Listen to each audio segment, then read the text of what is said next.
మదాసి మదారి కురుల ఐక్యత, మదాసి మదారి కురుల ఐక్యత. మా కుల పత్రాలు మాకు వెంటనే, మా కుల పత్రాలు మాకు వెంటనే, మా కుల పత్రాలు మాకు వెంటనే. రెవెన్యూ అధికారుల నిర్లక్ష్య వైఖరి, రెవెన్యూ అధికారుల నిర్లక్ష్య వైఖరి, రెవెన్యూ అధికారుల మండి వైఖరి. మాదాసి కురువ మాదారి కురువ కుల పత్రాల సాధనలో భాగంగా మేము గుంతకల్ పట్టణం నుంచి శ్రీశైలం మల్లికార్జున స్వామి పాదాల చెంత వరకు రెవెన్యూ అధికారులకు సద్బుద్ధి ప్రసాదించి గవర్నమెంట్ ఏవైతే జీవోలలో పెట్టిందో, గజెట్ ఇష్యూ చేసిందో, నేషనల్ కమిషన్ కానీ, రామచంద్రరాజు కమిషన్ కానీ, ఊషా మెహ్రా కమిషన్ రిపోర్ట్ ఆధారంగా ఏవైతే మదాసి కురువ మదారి కురువ కులపత్రాలు జారీ చేయని చెప్పేసి ఏవైతే గజెట్ల ప్రకారం, జీవోల ప్రకారం, కమిషన్ రిపోర్ట్ల ప్రకారం ఇచ్చిందో దానిని ఇంప్లిమెంటేషన్ చేయాలి. ఇంప్లిమెంటేషన్ చేసే విధంగా వాళ్ళకి సద్బుద్ధి ప్రసాదించాలని చెప్పేసి మేము శాంతియుతంగా గుంతకల్ పట్టణం నుంచి శ్రీశైలం వరకు పాదయాత్ర చేస్తున్నాము. ఈ కార్యక్రమంలో భాగంగా పెరవలి గ్రామ సచివాలయంలో అధికారులకు వినతి పత్రం ఇవ్వడం జరిగింది. మా కులసులకి ఎటువంటి ఆంక్షలు లేకుండా, ఎటువంటి ఇబ్బందులకు గురి చేయకుండా, ఎటువంటి వివక్షత చూపకుండా వెంటనే మదాసి కురువ మదారి కురువ కులపత్రాలు ఎప్పుడు జారీ చేసి మాకు తగు న్యాయం చేయాలని చెప్పేసి కోరుతున్నాం. నా పేరు సుంకన్న, మదాసి కురువ సంక్షేమ సంఘం రాష్ట్ర నాయకులు.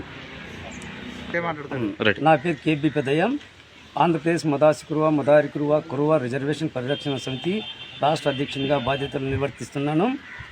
ఈరోజు ఈ పాదయాత్ర యొక్క ఉద్దేశం ఏమంటే, రెవెన్యూ అధికారులు మాకు మా కులం సీరియల్ నెంబర్ ఎస్ఎన్టీసీ జాబితాలో సీరియల్ నెంబర్ 31లో ప్రభుత్వం గుర్తించినది. కానీ రెవెన్యూ అధికారులు మాకు మేము మదాసి కురువ మదారి కురువ అయితే మమ్మల్ని సాధారణంగా ప్రజలు కురువోళ్ళుగా వ్యవహరిస్తుంటారు, అంటే వాళ్ళు పిలుస్తుంటారు మమ్మల్ని. మాకు మదాసి మదారి కురువ ఇవ్వకుండా రెవెన్యూ అధికారులు కురుబ బీసీబీ సీరియల్ నెంబర్ 11 మరి బీసీడీలో ఉన్న గొల్లగా కూడా మారుస్తూ మాకు సర్టిఫికెట్లు మా ప్రమేయం లేకుండా రెవెన్యూ అధికారులు బీసీబీ గొల్ల కురుబగా కురుములు వారి యొక్క నిర్లక్ష్య వైఖరిని మేము ఖండిస్తున్నాం. వారికి సద్బుద్ధి ప్రసాదించాలని శ్రీ బ్రహ్మరాంబ మల్లికార్జున స్వామి వారి పాదాల చెంత వరకు ఈ కులపత్రాల సాధనా సంకల్పయాత్రను మేము ప్రారంభించడం జరిగింది. అదేవిధంగా మార్పు రాని సందర్భంగా మేము ప్రతి నియోజకవర్గంలో కూడా నిరాహార దీక్షలు మరియు ఇలాంటి పాదయాత్ర కార్యక్రమాలు రాష్ట్ర వ్యాప్తంగా చేయడానికి మేము సిద్ధంగా ఉన్నాము. ఇంకప్పటికీ రెవెన్యూ అధికారులు చలనం లేని పక్షంలో న్యాయస్థానాన్ని ఆశ్రయించడానికి కూడా మేము వెనకాడబోమని ఈ సందర్భంగా మేము రెవెన్యూ అధికారులకి విన్నవించుకోవడం కావచ్చు, విన్నవిస్తున్నాం. ఎందుకంటే ఈ కార్యక్రమం మా దిగ్విజయంగా ఈ కార్యక్రమంలో కూడా మంది మా ప్రతి గ్రామాన మా కులజులు విధంగా ముందు గ్రామాల్లో కూడా మా కులజలందరూ సంఘీభావం వ్యక్తం చేయడం. జై మదారి కురువ, జై మదాసి కురువ, జై జై మదా. ఈ గుంతకల్లప్ప స్వామి నుండి శ్రీశైల మల్లికార్జున స్వామికి పాదయాత్రగా బయలుదేరుతున్న ప్రధాన కారణం మా మదాసి కురువ మదారి కురువ సర్టిఫికేట్లు రెవెన్యూ అధికారుల నిర్లక్ష్య వైఖరికి నిరసనగా పాదయాత్రను మొదలుపెట్టాం. ఇప్పుడు ఇంతకుముందు కూడా ఎప్పుడో నుంచి ఉన్న 1956లో మాకు రాజ్యాంగం కల్పించిన హక్కును కాలరాస్తూ ఆ రాజ్యాంగం ప్రసాదించిన అధికారులు అదే రాజ్యాంగం ప్రకారమే ఉద్యోగాలు చేస్తూ అదే రాజ్యాంగాన్ని తుంగలో తొక్కి వారికి నచ్చిన రీతిగా కురువ కులాన్ని మదాసి కురువ మదారి కురువ అని స్పష్టంగా పేర్కొన్నా కూడా ఈ అధికారులు వారికి నచ్చిన విధంగా కురుబ అని కర్ణాటకకు సంబంధించిన, కురుమ అని తెలంగాణకు సంబంధించిన పదాలను వాడుతూ మాకు తీవ్ర అన్యాయం చేస్తున్నారు.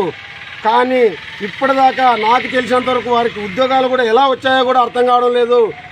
వారు రెవెన్యూ అధికారులు వారు చేసే ఉద్యోగాల్లో ప్రధానంగా SC జాబితాలోని serial number 31లో మదాసి Kuruva మదారి Kuruva ఉంది. అదే ఎస్సీ లిస్టులో ఎన్ని కులాలు ఉన్నాయో కూడా వాళ్ళకి తెలియకుండా ఉద్యోగాలు ఎలా చేస్తున్నారో నాకు అర్థం కావడం లేదు. ఈ సందర్భంగా నేను ఒకటే చెప్తున్నా, మీకు తెలియకపోతే మీ పై అధికారులను అడగండి, తెలుసుకోండి, అప్పుడే మీరు ఉద్యోగం చేయండి. కానీ ఇలాంటి తప్పుడు సర్టిఫికెట్లు ఇస్తూ లింగన్నని ఎంగన్న, ఎంగన్నని రంగన్న ఇట్లా తప్పుడుగా మార్చుతూ కుల మార్పిడి చేస్తూ ఉద్యోగాలు చేయడం కంటే మీరు రాజీనామా చేసి ఇంట్లో కూర్చోండి. సరైన అవగాహన ఉన్న అధికారులు మాత్రమే ఉద్యోగం చేయమని చెప్తున్నాం. లేదంటే మేము అవసరం పడితే మీ ఆఫీసులను తాళమేసి కూడా ముట్టడిస్తాం.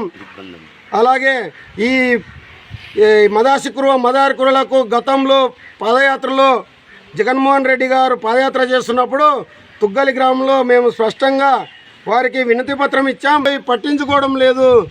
ఇంకొకటి, ఇట్లాగే ఉంటే ఈ కర్నూలు జిల్లాలోని 8 నియోజకవర్గాల్లో కర్నూలు, పాణ్యం, దూన్ నియోజకవర్గాల్లో పార్టీ నామరూపాలు లేకుండా ఓడగొట్టి వారికి తగిన బుద్ధి కూడా చెబుతామని, కాబట్టి మీకు ఇదే హెచ్చరికగా భావించి ప్రతి ఎమ్మెల్యే ఇంతకుముందు ఎమ్మెల్యే కాబట్టి ఈ తక్షణమే మాపై దయ ఉంచి దయ తెలిసి సీఎం గారు అందరూ సహకరిస్తే బాగుంటుంది.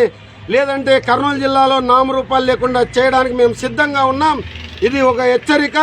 లేదంటే వారు అనుభవించాల్సింది వారు అనుభవిస్తారని కూడా చెబుతున్నాం. ఈ అవకాశం ఇచ్చిన పెద్దలందరికీ ప్రతి ఒక్కరికి నా ధన్యవాదాలు తెలుపుకుంటున్నాను. జై మాదారి కురువ.